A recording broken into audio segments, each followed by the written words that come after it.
একটা জিনিস আমরা অনেকেই হয়তো বা জানি না, সুন্নত এবং নফল নামাজ ঘরে পড়া উত্তম, মসজিদে পড়া অনুত্তম। আল্লাহু আকবার বলেন। সুন্নত এবং নফল কোথায় পড়া উত্তম? আর মসজিদে পড়বেন কি?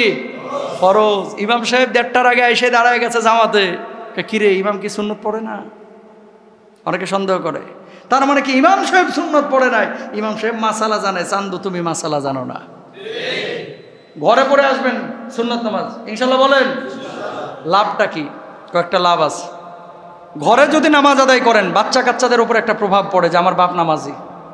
মসজিদে এসে বাচ্চা কাচ্চা অনেকে ছোটরা দেখতে পায় না। ঘরে নামাজ পড়লে আপনার বউ যেটা নামাজ পড়ে না এটাও ভয় পায় যে বাবুর বাপ নামাজ পড়তেছে, আমি কয়দিন ফাঁকিবাজি করবো। কথা বলেন ঠিক কিনা?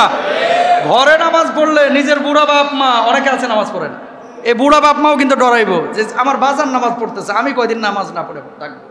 ঘরে যদি নামাজ পড়েন, বউ পাপ করতে কিন্তু হিসাব করবে। ঘরে নামাজ পড়লে উল্টা পাল্টা আজে বাজে সিনেমা নাটক এগুলা দেখতে কিন্তু 36 বার ভাববে। ঘরে যদি নামাজ পড়েন, ঘরটা পবিত্র রাখবে। কারণ কি? নামাজ পড়েন না, ছেলে এখানে মুছছে, মেয়ে এখানে মুছছে, মুতের উপর দিয়ে আপনারা খাওয়াচ্ছে। আর যদি নামাজ পড়েন, বউ কিন্তু মুতার সাথে সাথে মুতা এই পেশাব পরিষ্কার করে রাখবে। কথা বুঝতে পারছেন? তো ঘরে নামাজ পড়ার অনেক উপকার আছে, অনেক উপকার। ফরজ নামাজ না, সুন্নাহ এবং নওয়াফিল নামাজগুলো আপনার ঘরে পড়বেন। ঘরে পড়লে অনেক লাভ। আল্লাহ তৌফিক দান করুক, আমিন বলেন। 8 বছর যখন বাচ্চা হয়ে যাবে, এই যে যেমন বাচ্চাকে নিয়ে এসেছেন, এটা কে? ভাই নাকি কে? এটা কার সাথে আসছো? তুমি একা আসছো? মাশাআল্লাহ। অনেকে বাচ্চা নিয়ে এসেছেন। কে দেখি? কোনো বাবা আছেন এখানে? মাশাআল্লাহ, এই যে নিয়ে এসেছেন, মাশাআল্লাহ। আল্লাহ কবুল করুক, আমিন বলেন। ছোট বাচ্চা যদি ঘরে থাকে, এই যে 8-10 বছর, এগুলো নিয়ে আসবেন। কেন নিয়ে আসবেন জানেন? এদের উপরে ইফেক্ট পড়ে। এই যে আপনি নিয়ে আসতেছেন না, একসময় সেও বাবা হবে, আপনি থাকবেন তখন কবরে। এ বাচ্চাটা তখন বুঝবে যে আমার বাপ তো আমারে মসজিদে নিয়ে গেছে, অটোমেটিক নামাজ শিখে যাবে। এবং ওই ছেলেটা কিন্তু যখন বাবা হবে তার সন্তানকে নিয়ে আসবে। তো একটা জেনারেশন চেঞ্জ করার জন্য সবাইরে মৌলানা বানাইতে হবে এটা জরুরি না, কিন্তু বুঝেন নাই কথা? সবাইরে যে আলেম বানাইতে হবে, মৌলানা বানাইতে হবে জরুরি না, এটা সম্ভব না। কিন্তু আপনি নিজে তো শিখাইতে পারেন। আলহামদুলিল্লাহ, অন্য মসজিদে বুড়ারা কিন্তু স্যাত করে ওঠে বাচ্চা কাচ্চা দেখলে, এই মসজিদে এই সুযোগ কিন্তু নাই। কথা বলেন ঠিক না? এই মসজিদে যত পারেন বাচ্চা কাচ্চা নিয়ে আসবেন। আর কেউ যদি স্যাত করে উঠছে, ওরা আমার কাছে ধরে নিয়ে যাবে। কারণ কি? আপনার সাথে রাজনীতি করার জন্য আমি আসি নাই, দলিল নিয়ে কথা বলতে এসেছি। আল্লাহ নবী জুমার খুতবা দিচ্ছে, হাসান হোসেন দৌড়া এসে নবীজি জুব্বা টানতেছে, এই না না কি একটু থামেন। নানাই থামছে, খুতবা বন্ধ করে কপালে 2 জনের 2টা চুমু দিছে, আবার পাখির মতো ফুরুত করে উড়ে চলে গেছে। পোলাপান যেগুলো করে, সুবহানাল্লাহ কন। এরপরে নবীজি আবার খুতবা শুরু করেছেন। 1-1.5 মিনিটের গ্যাপ। নবীজি সেজদায় গিয়েছেন, নাতি এসে ঘাড়ের উপরে চড়ে গেছে, উঠে গেছে। সাহাবীরা মনে করছেন কি ব্যাপার, নবীজি মাথা উঠান না কেন? নবীজির কি ইন্তেকাল হয়ে গেছে? আল্লাহু আকবার। সাহাবীরা অনেক দীর্ঘ সিজদা হয়ে গেছে, ওই যে বাচ্চা ঘাড়ের উপরে উঠে গেছে, এখন মাথা তুলতে পারতেছেন না। মাথা তুললে হয়তো বা পড়ে যেতে পারে। সাহাবী উঠে দেখে যে বাচ্চা ঘাড়ে। বাচ্চা যখন সাইডে সরলো, নবীজি মাথা উঠাইলো। আল্লাহু আকবার বলেন। আর বাংলাদেশের কোনো হুজুর খতিব যদি এই কাজ করতো, কমিটির লোকজন করতো, হুজুর আসরের আগে যেন মসজিদ ত্যাগ করেছেন, এটা শুনতে পাই। কথা বলেন না কেন? মিয়া জুমার খুতবা দিতে এসে নাতিরে আদর মারান, কথা কন না কেন? মাসালা বোঝে না। এই যে এলাকার মধ্যে বাচ্চা কাচ্চা মসজিদে আর না আসবে, ওই এলাকায় ডাকাত তৈরি হবে বেশি। যে এলাকায় যত মুসল্লি বাড়বে, সে এলাকায় পাপ তত কমবে। বুঝতে পেরেছেন?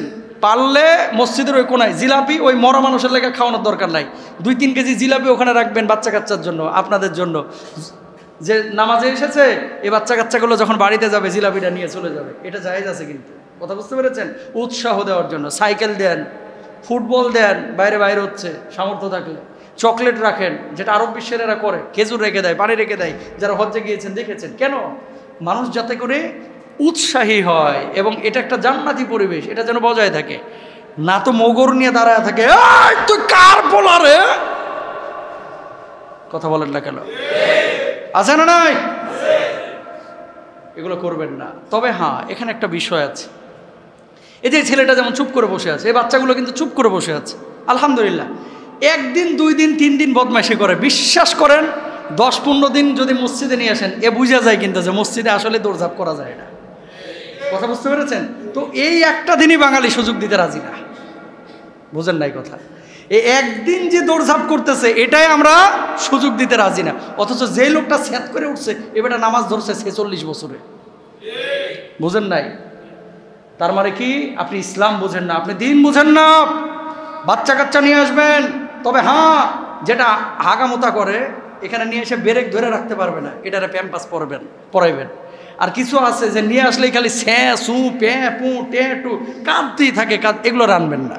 এটা তো আপনি বুঝবেন যে আপনার সন্তান স্থির কিনা। কিছু সন্তান আছে না অতিরিক্ত চঞ্চল, কথা বুঝেন নাই, সেগুলোর কথা ভিন্ন। কিন্তু এখানে আমি দেখতে পাচ্ছি মিনিমাম 50-60টা বাচ্চা দেখতে পাচ্ছি, ছোট ছোট, ওই যে চারি কোনায়। কই দৌড়ঝাঁপ করছে? ওই ক্যামেরা এসে ফেলাই দিছে, হুজুরের ঘাড়ে এসে উঠছে। তার মানে কি এভাবেই তারা শিখবে। এখন না যদি শেখান, কাঁচাই না নোয়াই লেবাস পাকলে করে ঠাস ঠাস। শুরু থেকেই শুরু করতে হবে ইনশাল্লাহ। বলেন 2 নম্বর গেল। 3 নম্বর আল্লাহ নবী সাল্লাল্লাহু আলাইহি ওয়াসাল্লাম কি বলছেন খেয়াল করেন। মুমিনের ঘরে পর্দা এবং লজ্জাশীলতার পরিবেশ থাকবে। ওমর রাদিয়াল্লাহু তাআলা আনহু নবীজি সাল্লাল্লাহু আলাইহি ওয়াসাল্লামের কাছে নিবেদন করলেন, ইয়া রাসূলুল্লাহ ইন্না নিসাকা ইয়াদখুলু আলাইহিন্নাল বিররু ওয়াল ফাজির। ওগো আল্লাহর নবী সাল্লাল্লাহু আলাইহি ওয়াসাল্লাম, আপনার স্ত্রীদের কাছে ভালো মন্দ সব ধরনের লোক আসে, যদি তাদেরকে পর্দার বিধান দিতেন। এর পরিপ্রেক্ষিতে আল্লাহ রাব্বুল আলামিন সূরা নূরের পর্দার আয়াত নাজিল করে দিলেন। বোঝেন নাই কথা? নবীজি যখন বিয়ে শাদী করেছে তখন পর্দার কি হয় নাই? আয়াত নাজিল হয় নাই। ওমর যাইতো, আবু বকর যাইতো, নবীজির স্ত্রীরা ওনাদের সামনে চলে আসতো। কথা বুঝতে পেরেছেন? আবু বকর কেমন আছেন, ওমর কেমন আছেন। কিন্তু ওমরের মেজাজ এটা ভালো লাগতো না। নবীর স্ত্রী, তারা উম্মাহাতুল মুমিনিন, এদের সম্মান কত বেশি। কেন নবীর স্ত্রী আমাদের সামনে আসবে? বুঝছেন? আরেক ভালো উদ্দেশ্য নিয়ে আসতেন, এমনি কথাবার্তার প্রয়োজন। আল্লাহ নবী সাল্লাল্লাহু আলাইহি ওয়াসাল্লাম কোনো সুরাহা করেন নাই, কারণ কি তখন আয়াত নাজিল হয় নাই। ওমর রাদিয়াল্লাহু তাআলা আনহুর মেজাজ ছিল, আল্লাহর নবী আপনি না করেন। যদিও স্ত্রীরা শালীনতার সাথে সাহাবীদের সামনে আসতেন, তারপর আল্লাহ রাব্বুল আলামিন আয়াত নাজিল করে দিলেন। আল্লাহ রাব্বুল আলামিন সূরা নূরের মধ্যে ওয়াকুল্লিল মুমিনিনা ইয়াগুদ্দু মিন আবসারিহিম ওয়া ইয়াহফাযু ফুরুজাহুম ওয়াকুল্লিল মুমিনাতি ইয়াগুদ্দুনা মিন আবসারিহিন্না ওয়া ইয়াহফাযনা ফুরুজাহুন্না ওয়ালিয়াদরিবনা বিখুমরিহিন্না আলা জুয়ুবিহিন ওয়া লা ইউবদিনা যিনাতাহুন। একটা না দুইটা না, কয়েকটা আয়াত আল্লাহ সুবহানাহু ওয়া তাআলা এই পর্দা রিলেটেড নারীদেরকে কেন্দ্র করে নাজিল করলেন।